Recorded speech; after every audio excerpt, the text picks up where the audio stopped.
pleasure to introduce our speaker today. So, Dr. Guy Cochrane. He's got a PhD in cancer cell and molecular biology from the University of East Anglia, and then did a postdoc in molecular biology of photoreception. Is that right? So he then, I met Guy when I was working at the EBI, and he joined us working for the Nucleotide Sequence Database, and he's now sort of moved up the ranks, and he's now the head of the ENA, the European Nucleotide Archive. So this is the public nucleotide sequence data repository that everybody has to put their data into to kind of get published. So he runs a team of curators and developers and software engineers to get that whole massive resource running. He's also involved in many collaborative projects, one of which is Compare, and some of that work on the pathogen side is going to talk about today. So welcome. Great. Okay, so well, thanks very much, Nicky, for the introduction and the opportunity to come and speak, and thanks everyone for coming. So we have reached a point where DNA sequencing is coming of age for applications in understanding pathogens. So sequencing is now available at sufficiently low cost. It's relatively easy to use. It's very quick. And it's becoming available more and more for people working in public health to do some of the routine aspects of pathogen work, so surveillance, programs of routine surveillance, outbreak investigation, and so on. And so it's appealing not just because it's an alternative method, but it's appealing because it is universal. Pretty much any sequencing approach is, or sequencing data are comparable. Making a sequencing library may have its slight differences from one type of organism to another, but fundamentally it's the same process. So that makes it very comparable. It makes it very reusable, and it makes the data very interoperable if you want to ask large questions across the whole of the data set. And it comes at a significantly higher resolution as well. So typically it can be used in place of perhaps a culture-based method that will give you answers to very specific questions, but no additional information. And so it's been proposed, and there's a lot of work towards building whole genome sequencing as the method for doing surveillance around the world. And there's a lot of enthusiasm for this, such as through the Global Microbial Initiative, through the did you say GART? How do you pronounce it? Phage. Okay. Okay. Phage with a 4 in the middle. That's yeah. So there's a lot of enthusiasm around the world, and beginning to be some structure and people organising themselves to start to do this work. So here's an example of looking at the high resolution that you can get. So this is looking at Zika virus as it spread from Asia into Brazil. So this is essentially a method that was being used for diagnostics, but it gives you such point resolution into the genomes of the different isolates that actually you can place you can look at geographic distributions, and you can look at relationships between the viruses that have been sampled, and you can begin to place them in time and space and understand the passage around the world of the disease. Here's an example of looking at how sequencing can save a lot of time. So in tuberculosis, which is a slow-growing, methods for typing tuberculosis are currently culture-based. It's a slow-growing organism. And to find out the full resistance profile, this is a process that can take a few weeks. If you bring in sequencing, this cuts it down very significantly. And if you bring in the most recent methods, we're getting down with nanopore-based methods, you can potentially get down to direct sequencing, producing results within a day. And this is really important because you need to know clinically how to treat an infection that may have multi-drug resistance. You need to know exactly which antimicrobials to use, but it doesn't really help you so much to know that after a few weeks. You need to know that as early as possible. So what we started to do, recognizing this about 5 years ago, is to build up a platform that allows people to share data, to analyze data, and to publish data from whole genome sequence-based pathogen surveillance and outbreak work. It's a system we call the Data Hubs. We have a number of different interfaces. Top right is one of the web interfaces, and then an analytical environment and a way of navigating the data. There's a publication that will come out to give some more details on much of this. It's accepted but it's not yet published. We have a preprint available here. So what I'd like to do is give a little bit of the context, where we come from and why we wanted to develop this platform, and then give some of the design principles. Then I'll move on to describe the platform itself in a little bit of detail. Then I'll talk about how the platform is being used with just a few examples, and then I'll finish up with some future directions. So, a way of thinking about pathogen surveillance using sequencing is to think about two loops of activity, a fast loop and a slow loop. And the fast loop here is the public health world. So doing surveillance to be able to intervene. And so you may do some sequencing, take some samples, do some sequencing. You'll do some data processing analysis, which might involve genome assembly, mapping to references, word-based analysis, typing, building trees to understand relationships between isolates and so on. And then all of that analysis output feeds an interpretation. So people want to understand whether there are outbreaks that are happening, how diseases are introduced into regions, what the epidemiology is, and exactly what the pathogenicity resistance profiles may be, such that there can be a clinical intervention. And then there needs to be an intervention. And of course, this is fastly because these things need to happen quickly. You need to be able to monitor people coming into a hospital. You need to be able to close down flights from one city to another. You need to be able to review what's going on in food processing plants and so on. So interventions need to happen quickly. But in order to do the interpretation, of course, you need reference data. You need to know what already exists in the world, what's been circulating in the past. And those reference data come from the slower loop, which is more the traditional bioinformatics data infrastructure. This is more the academic side of the work. Curated reference data can only be built when you have primary data feeding the system, and those primary data are the sequences that you're using in your surveillance programs. So in order to really apply your sequencing in the fast loop properly, you need to have this academic activity happening as well. And this was really so I'm from the academic data infrastructure world, and this was really the appeal, because we're working already in this area, and we could bring a very useful component to this area that is new for us, that needs to be developed. And so my institute is the EMBL, European Bioinformatics Institute, that I hope you all know. We're a large institute. We're very much part of the data infrastructure for bioinformatics. We run databases, primary data, typically with exchange with partners around the world. We run literature databases. We run various analysis tools. We have encyclopedias, compendia databases, tools, and various other resources. And then we provide training and research activities on top of these. So in the public health world, certainly in Europe, the public health agencies are reluctant to trust any one party or any one nation to do things well. So sharing data and relying on an informatics system that comes from just one country is problematic, because political change can have implications for how that resource develops. And so EMBL, as an international governmental organisation, is a nice trustable partner where it is neutral, it is buffered against the political change in any one of its member states, and so it provides the right kind of context for the governance of a system that can be trusted. So the European Nucleotide Archive, ENA, that Nicky mentioned is the most relevant part of EBI's data infrastructure. This is the sequence database that's existed for 40 years, almost 40 years. It's part of a three-way global collaboration. Although it's very old, it's been developing over time. It tracks sequencing technology, it tracks the science that people are doing with sequencing, so it tries to remain up to date. It covers everything from very raw forms of data through alignments, assemblies, through to functional annotation, so spectrum of data types. And it's very connected with EBI, but it's also connected with services outside data resources outside EBI. And it's very much a foundation. So although you may not have used ENA directly, as a bioinformatician, you may well have used some data service or some tool that relies on it in some way. Sometimes you'll know that, sometimes you won't know that. Sometimes it'll be a direct programmatic connection. Sometimes it'll be something that's based on a data set that's pulled and processed in some way.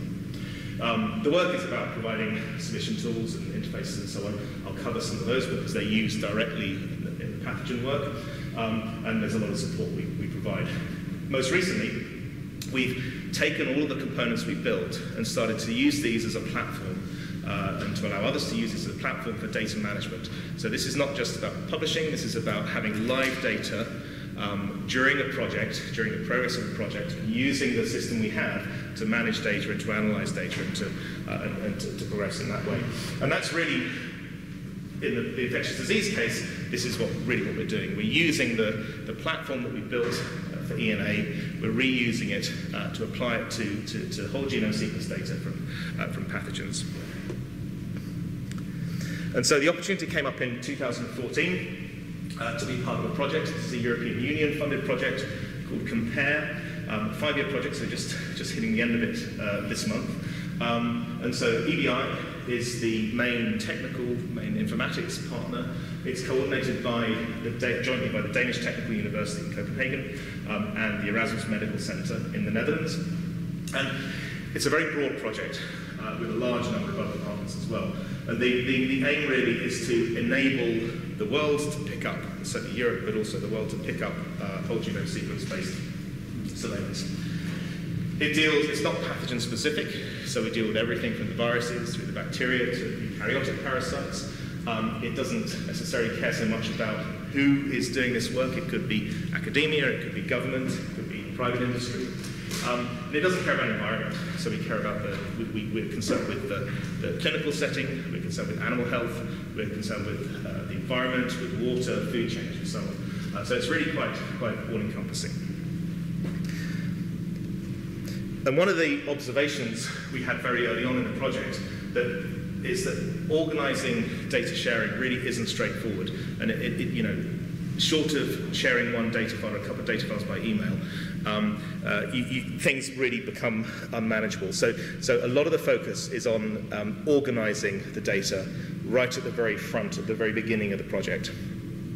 And so this is an example. So in green we have, so these are database records, and this is just a number of different records.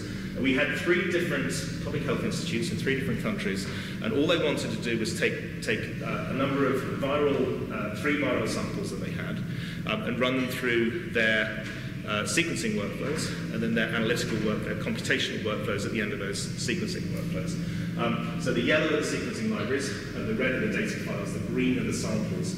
And because they wanted to do so, one of at the top they had two different sequencing library methods. They wanted to use both of those, and they ended up wanting to compare the data sets. But already, so there's just 3 partners and 3 isolates. But already it's really complicated, knowing exactly which has been through which route. So that was an early understanding we got of how we had to structure this, and we made a commitment right at the beginning that structured data would be the solution. We wouldn't come up with a system that allowed people to share unstructured data in the hope that they would structure data later on. Another area of focus is around the semantics, so you don't just have to have structured data sets, you have to describe them so they can be found and compared. Sequence alone isn't particularly useful, it needs the context. So this is just I don't expect you to look at the words, but this is just a metadata scheme for minimal and additional information that can be provided about certain things, bacterial isolates. So we have a system of checklists that we use. We have validator tools that will require certain fields of information and check that they exist as a data set comes in. And we have it's not listed here, there's a publication to be submitted soon here. But fundamentally, we understand that there are a limited number of fields of information that are just critical, that need to be circulated whenever we're communicating about a data set, and then in green we have other information that will be useful as well. So a lot of the work has been about structuring and thinking about the semantics of describing a data set. And the ethos that we built is about people using the system, understanding these standards, often contributing to these standards, complying. The process of pushing data into the data sharing system is when you comply with these standards. And that's what enables the data to be really reusable, discoverable, and reusable. And this is challenging because the effort for people is at the very beginning in one condensed unit. It's much more efficient. If they didn't do this, I think there'd be much more work to do over time. But it needs to be done up front, so it sort of seems like a big barrier, or can seem like a big barrier. The other issue that we've come across, and actually over the course of the project we've begun to understand this a lot more, of course there are barriers to sharing data. So there's issues around privacy, issues around commercial exploitation of data and the opportunities to exploit. There are regulatory barriers, often the legislation around diagnostics, let's say, or public health. It lags behind the new methods that are being used. In Europe, a lot of the public health work is slightly academic, so a lot of the people are academics working in public health institutes, and so they need to publish, they're scientists, they need to publish, and so they want to reserve the opportunity to publish on data, so that's a reason not to publish early. And then there's technical difficulty, and actually for us that really, our job is to remove any technical issues around sharing data. That's the bit we can really directly support. And of course, some of the barriers that you come across when you talk to people are real, but some are perceived, and so it takes some time to understand exactly for any user what the difficulties are. But so what we feel though is that publishing data really is not, for most people, it really isn't it doesn't have to be a binary decision that you either keep it closed or you publish. And so we have this continuum between data that are completely closed and not shared, and then data that are fully open. And we've come up with a number of things that you can do to enable people to move, that want to move along towards more open data, even if the data aren't fully open. And the ones in bold here are things that we've been able to offer as part of over the last 5 years as part of the platform. So having data sharing with a small group of collaborators with a commitment to releasing the data publicly after some period of time, pre-publication confidentiality, obfuscation of metadata, so allowing people to be vague about the geographical coordinates of something, or to be imprecise about the time when something was sampled. Stage release, well, perhaps the sequence can be released early, perhaps an isolate name can be released, but we'll keep all of the metadata about where and when and which patient and what the patient was suffering from. We'll keep that till later at publication time. And then partitioning. And so if we don't have the right technical tools, then there is a risk that people won't publish anything to do with the data set, because there is one part of it that can't be released. And we mustn't allow one small part of a data set to prevent the release of the larger data set. Of course, in principle, we're interested in opening data up. It's the way we believe things work best. But of course, the more open they are, the more there can be leverage of things like ENA, the more value ENA can bring to the table, because it's based on open data. So the hubs themselves. So this is a pathogen data hub. And the idea is, and so a group of people get together and they agree to collaborate. Some of them will be data providers, some of them will be data consumers and analysing the data, and they agree to set up a data hub, and then this is configured into our system. They have a number of tools to upload, to analyse, and to search and visualise. And a typical workflow for the users is that they would push some data in. That's the process of going through those standards, structuring the data set. They have controls about how they share the data and who they share the data with. Analyze is, so we have a cloud-based analysis system, but it's sort of off the main linear flow here because it's something that's autonomous. So at the point of putting data in the system, appropriate data are picked up for the right computational analysis workflow. There is no need for a user to come in and click anything, and so everything is pre-configured. So automatically when a data set is put into a data hub, shared with people, then different pre-configured analyses will run. Those analyses produce data, and those are derived data products, and those get pushed back into the data hub, so they're database records themselves. And then people can access, they can search, and they can discover, and then they can visualize, and I'll show the system for visualizing and navigating the data. So this slide really is just to show two things. One is that this is the work not just of EBI, but a large number of other groups, in particular the DTU, Erasmus and Vigna in Hungary. And so it's a modular system made of many different components provided by different people, but there's a lot of reuse of existing infrastructure. And so, for example, for the notebooks, this is based on the Jupyter notebook, IPython notebook system that some of you will know. The data hub itself, well, it's just a view on ENA. with some access controls. Fundamentally, it's the same infrastructure. The cloud compute system is the Embassy Cloud, which is EBI's locally hosted cloud. So this is particularly useful because when you have big data sets, so it's co-located with the storage for the data hub for ENA. So when you have big data sets, there's no latency in transferring those. And then many of the bits of website and the APIs are reused from existing components. So this is the website. So there are lots of different routes in and out of the system, but I guess this is the default way in. This is the website. Go and have a look. So you can upload data. These are the main functions: upload, data share, data search. Explore is the visualize, and then we have various reference data sets as well. So this is one of the upload tools, and it turns out that, well, like for other sequence activities, most users are most comfortable using spreadsheets that they can prepare offline in some structured format and then they can upload. So this is a tool that allows people to describe how they've organised their data and what's in which column of the spreadsheet and so on. So once data are uploaded, users can control who can access. So here we have three, so the data hubs are going down the way, they're the columns. So the Beethoven, Mark, Verdi, these are three different data hubs. This is a user that's logged in. They are authorized already to be able to write to three different data hubs should they choose to. So the data hubs, remember, are the collaborations of people they've set up with. Down the way, that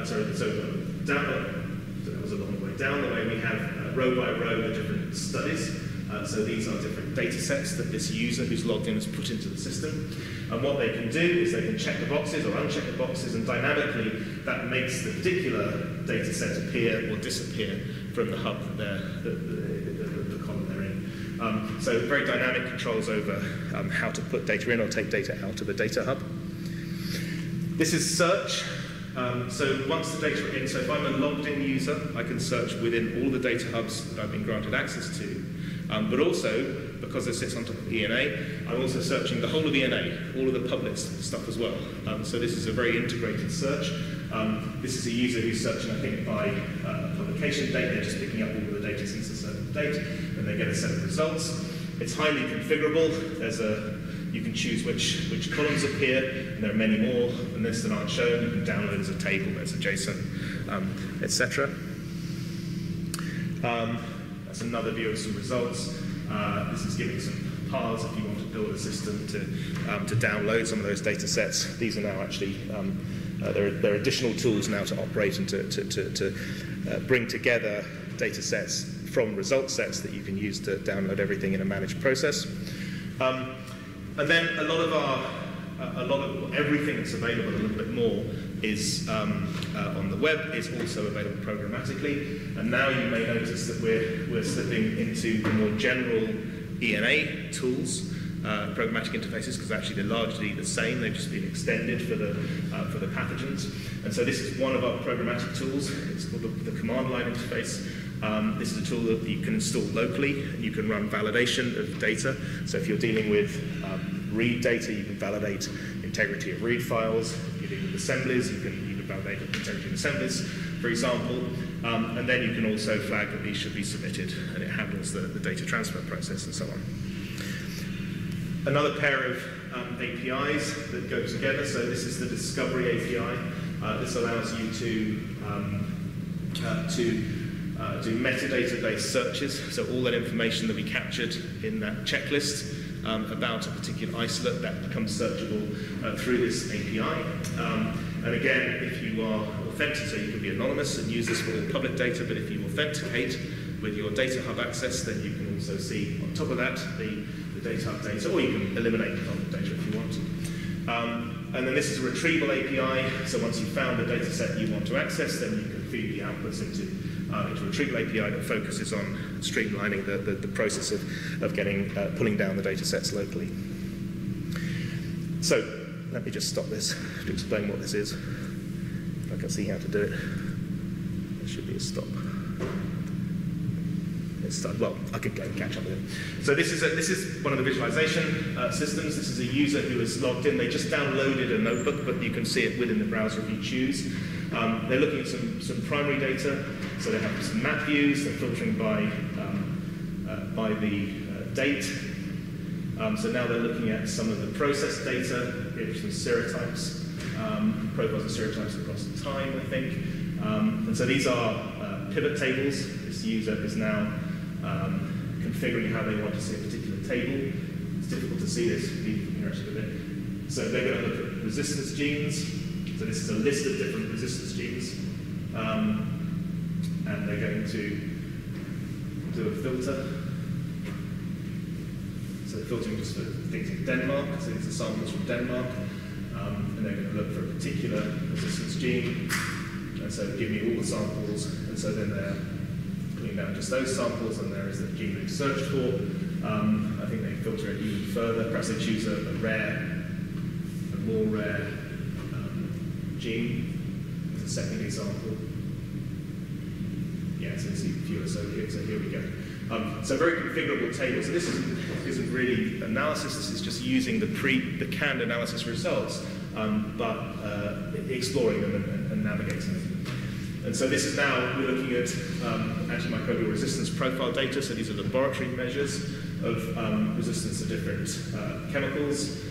So they're looking for a subset across a different set of isolates. They're back to Denmark again, so they're choosing to plot in a particular way, and they can filter. And so essentially this is the notebook system, and what it allows us to do, given that we've computed in the cloud compute element, we've computed a set of different results on the incoming data.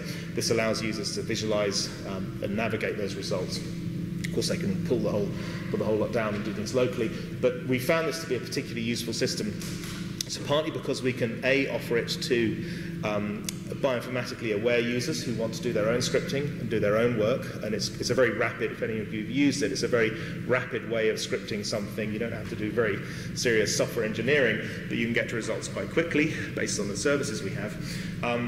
But for users who are not familiar with scripting, we can also preset examples, and this user has just used a notebook that somebody else has prepared, and they can just go straight to that, and they don't have to know anything about the code behind it. We found this to be a very agile system. So from setup of it, within a day or so, we can clone an existing notebook, and we can modify a notebook according to user requirements and iterate towards something that's really useful for a particular data hub. And this is a lot quicker a process than there are many data hubs and there are many different types of notebook. This is a lot quicker and more agile a process than doing coding things, hard coding things into websites in more traditional ways. So the user has a lot of control over the system, and this is really important because different people want to use it differently. So there are a number of different upload tools. I showed one, or I showed two, but there are 4 tools we produce within the collaboration. But there are many other third-party tools. There are lots of tools out there that can do data submission to ENA, and that's effectively, with the sharing stage, that's the same as submitting data, uploading data to the data hub. The access control remains with the data owner, who is the data provider. And this is a really important one for our users, that they retain control over who has access. They can grant and remove access to different users as they choose. We've worked on data privacy, I mentioned this. The system supports different data types. I'll come back to this, but we have a way of supporting a new data type in the system very rapidly, as typically. So the AMR example is because people wanted to be able to see laboratory results from profiling of sensitivities to antimicrobial agents. So we were able to build quite quickly a data type for that, and that gets plugged into the hub. The isolate sample descriptions, I mentioned the checklist. These are very customizable, and typically when a new data hub is set up, the people working on that hub would work with us to produce a new checklist that perfectly describes the samples that they're working on. We have a number of different analysis workflows. I'll come back to those. And the notebook design, as I said, is very agile. We can very quickly come up with a useful, navigable way of approaching the data in the data hub. And access is through the web, but also through programmatic services. So, I'll give a couple of examples. So at the moment there are 13 production hubs in production, used for all sorts of different things.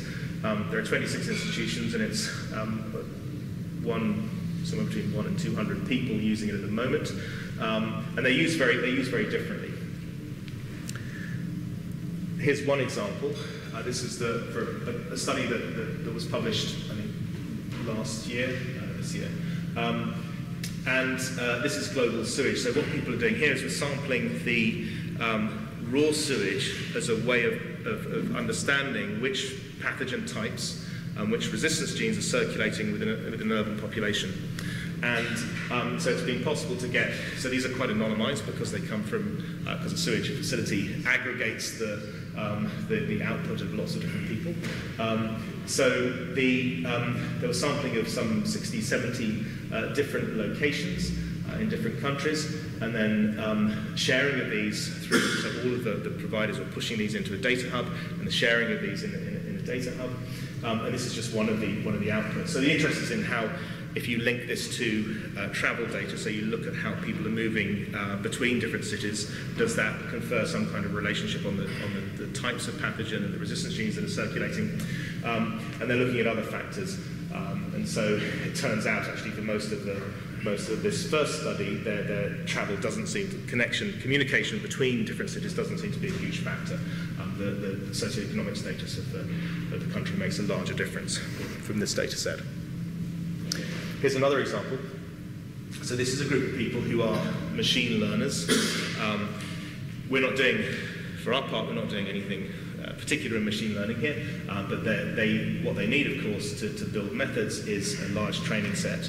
And the training set that's needed, so they want to be able to predict antimicrobial resistance phenotypes.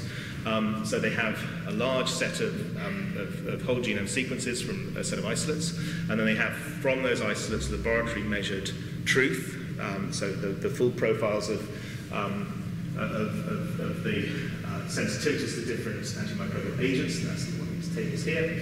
We put those together, so we have these matched sets, and then this is in fact, I don't think I'm sure it's still true, but at the time of submission of this paper, this was the largest set that exists in the world, where you have this match between sequences and resistance profiles. Anyway, but it's an important data set, and it's enabling people to build methods.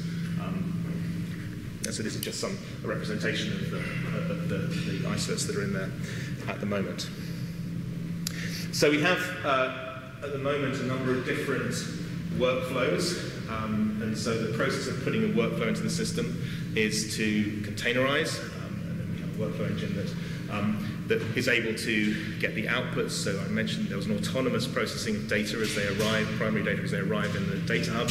So we have a stage that allows the data to be pushed into the workflow, and then a stage that captures the outputs of the workflow back into the data hub. And so this is the example from the Danish group. This is the bacterial isolate workflow. And each of these has a number of different components. So there's a KEMA analysis part, there's assembly, so everything is assembled. Resistance genes, the res finder is used, pathogen finder. There's MLST typing. What's not shown here, it's been updated, is called genome MLST, so that's a typing based on several thousand genes. Plasmid finder to do typing on plasmids, finding virulence genes, and then all of this is produced into a report, and that report is the thing that gets pushed back into the data hub. And for those that want it, lots of the individual outputs of the different tools as well. So we have two different bacterial isolate workflows. We have one viral workflow at the moment, which is metagenomic workflow, so it takes mixtures of viruses. We have a eukaryotic workflow, two further viral workflows, and then the one thing you haven't seen yet is any comparison within the platform between different isolates. And of course, this essentially requires two steps of processing. So first to do the typing and understand where something, at least to do assembly, to do some kind of alignment, and then to produce perhaps a tree representation that allows you to compare one isolate to another. And so that's something we're putting into the system at the moment. So So the COMPARE project was the European project that funded us to do the first 5 years of this, and we're very happy that we now have a number of other opportunities. So Recoded is a second EU-funded project that runs for a few years. VO is a third, and that's just been funded in the last few months. Zika Alliance has been running for some time, obviously focused on Zika. And so there are a number of things that these enable us to do. So I mentioned the trees, so we really would like to have a tree of everything for a particular taxonomic group. We have many new workflows to put into the system. Another project we have, this is funded by EMBL, is to build a raw data search using, you may know, the Big Z system. This is a KMA lookup-based search that allows you to search against very large databases of raw sequence reads. There's a lot of compute required to build the index for this, but the search time search is very quick itself. But building a usable search as a service on up-to-date data is a goal there. So for the new projects, the Recoded is about linking together the pathogen side of the data set in the data hubs with data from the hosts. And some of those hosts are animals. So these will be second data hubs that will be linked, but of course many of the hosts are human, and then we have issues of privacy, so we need to have controlled access for the human data. And so we'll build out the system of data hubs to include controlled access human data in a way that will allow people to authenticate and navigate across the different data sets so that one can really map what's happening genetically with the pathogen to what's happening genetically in terms of expression, say, to the host. And then to deal with new data types, and this is more on VO. And so immunome profiling to understand the host response, and actually the history of responses that a particular host has, the history of exposure they've had to different diseases, antigen arrays, and so in many cases the understanding the phenotype, understanding the disease state of a patient requires the use of different phenotypic markers that are imperfect. If you take, for example, Zika virus, there is an overlap with, in terms of antigenic properties and immune or diagnostic kit response to chikungunya and dengue, I think.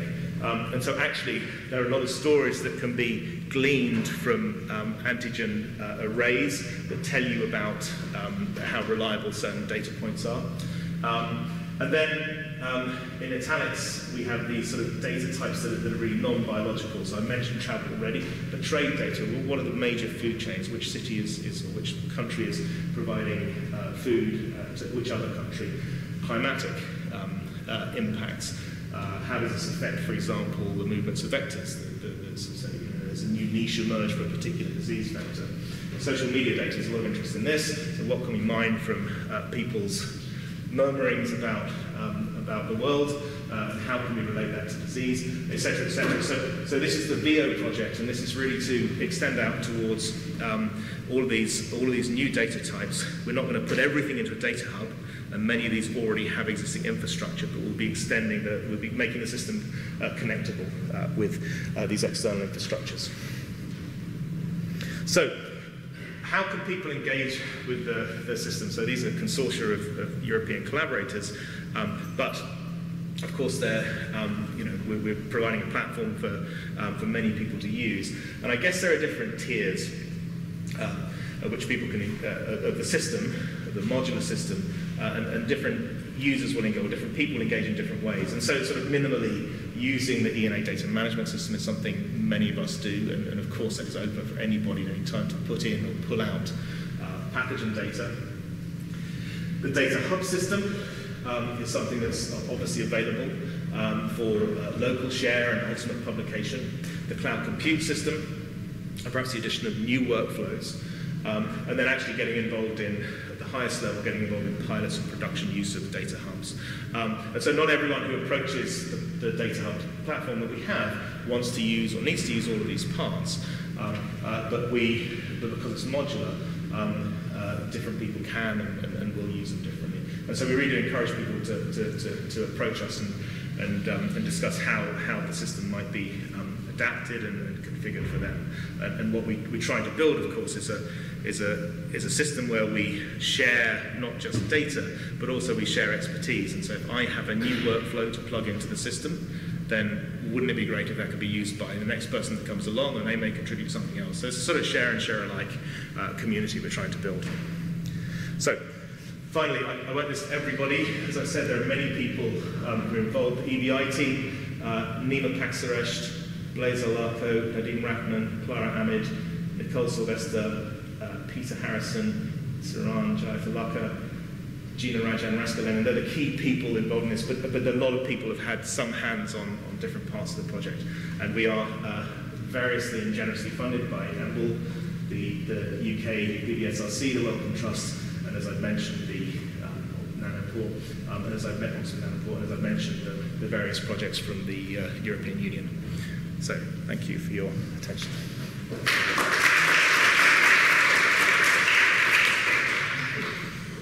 Questions?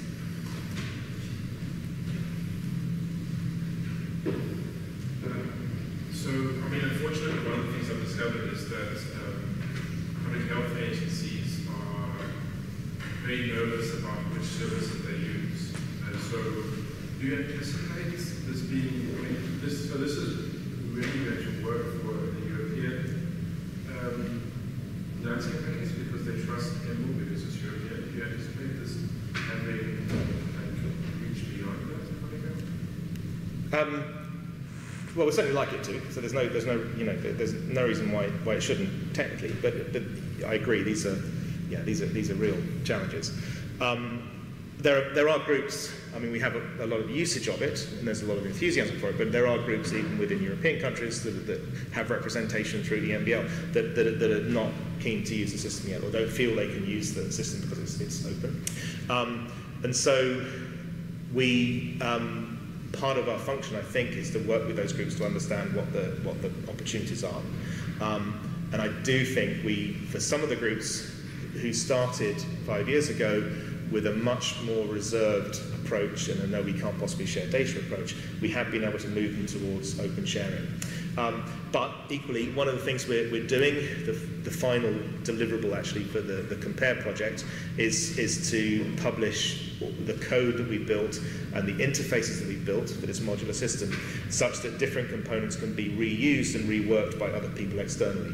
And so it's conceivable that you would run not the ENA backend, but a different backend to this in a different location, but perhaps use some of the tools. So it can be modular in that way as well. But at this point, we're interested in as well in continuing to find solutions for those people for whom, and certainly where there are technical reasons and where there are utility reasons. So functions are not available yet. Those are the things we can really focus on and put those into the system to make it more appealing. So I don't think everyone will use it. I think that would be that's pretty too much to expect. But I think a lot more people can use it, and I think it's our job to enable it to be used in different ways. Why is it? You said some people worry about security, but the data is not all open. You can choose what level of well, you want. So I don't think anyone we haven't had so many people who are concerned about the security of the data while they're in the pre-publication sharing phase. So that's not really a concern. But when you use the data hubs, you're committing at some point to pushing your data into fully public, and it's that commitment that people are concerned with. Actually, we're not putting a time on that, and it is possible. I mean, most of the data hubs release data fairly quickly into public view, but we're not imposing that on them, and you can go for years and years without releasing. But and if something gets in there by mistake, it can be cancelled, so it will never get out. But fundamentally, there's a commitment, there's a conceptual commitment to putting the data into the public, into full public view. There's some requirements in the public health now with notifiable pathogens where you actually have to release the data, don't you? Is it trying to replace it? It's not. I mean, we're still waiting for the complete South African history of outbreak data, for example. I know that's being held back because the people involved in the publications out of it, and draft WHO policy of this says that data should be made open but embargoed from use in publications. And I don't think anybody trusts that system at this point. That basically that others will not use it with faster publication, faster data analysis systems will not use it to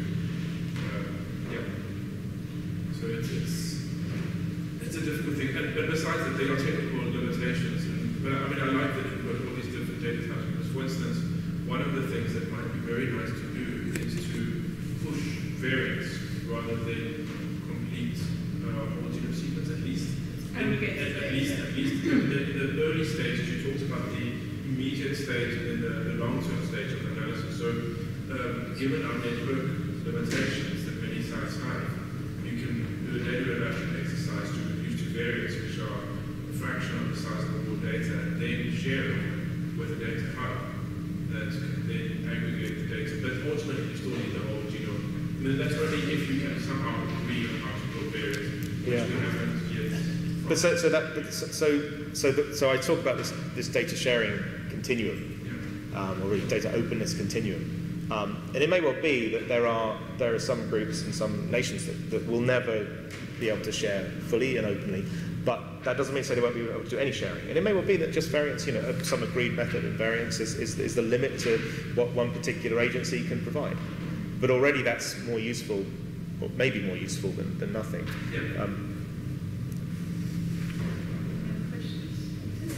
I'm just curious, if you were to choose a pathogen community that's studying it, which one are doing the best in sort of sharing and making the most use of this opportunity? Behaving the best? I don't know if I can answer that,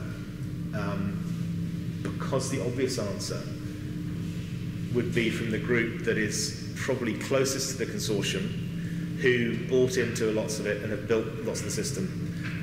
So I don't think, I think it's true to say that the data hubs are more advanced for bacterial isolates than they are for viruses.